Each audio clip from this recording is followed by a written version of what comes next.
Hi, I'm here today to record a review of the 2024-2025 MMI program that was run by Emily Saldea and Yolanda Norris-Clark. And it goes without saying I'm not getting any kickback for this. So today, obviously, we commonly understand that freedom of choice is paramount. And I think when it comes to the internet, the notion of informed consent is something that can get a little bit obscured sometimes from various internet business people who are just there to compete for your money, and they apply all sorts of different filters, not just literal ones. So first off, when I signed up to take this course, it was called the Matribirth Midwifery Institute, and it was being advertised as a gold standard, holistic, one-stop shop kind of experience, which for myself, as someone who had like minimal training in birth, was exactly what I was looking for. And I just want to recognize that it was renamed about 2/3 of the way through the program, actually. This was the inaugural year, when Emily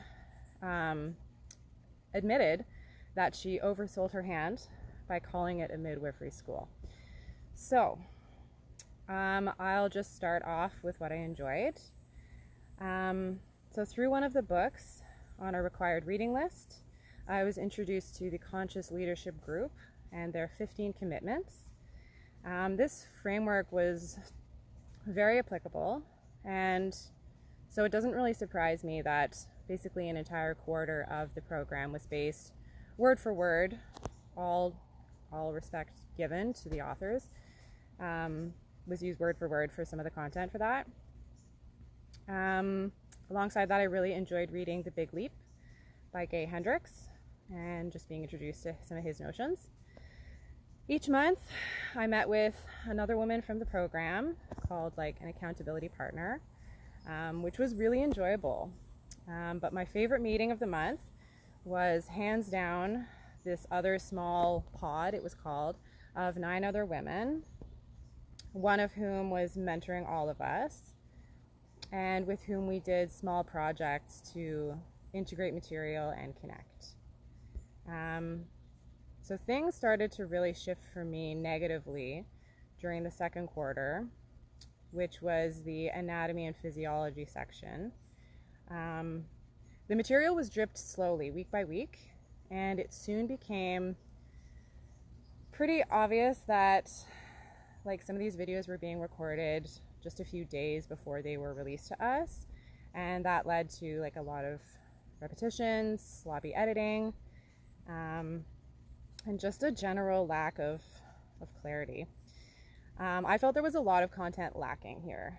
Basically, my main takeaway from this was that, if something goes wrong, either wait it out or call 911 or transfer, which obviously I could have figured out before taking the program.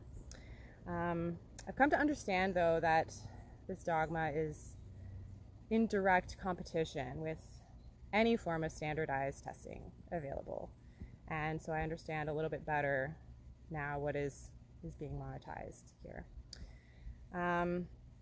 So this was the point of the course where I experienced Emily and Yolanda's competency as mentors and, frankly, respectful role models start to take an unexpected turn. I witnessed them witch hunt other women who were coming together, like myself included, to discuss these consensus doubts and concerns about the insufficient content. And I witnessed them gaslight women who were not satisfied with things like fetal death as a variation of normal in their births.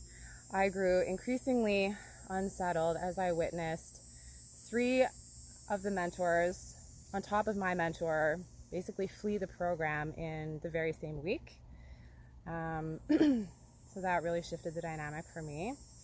And I decided that in April I had nothing left to gain from the program and cut my losses with only a couple of payments left, which left me with 0 access to the course that I had paid up for to that point, and zero hope of any refund.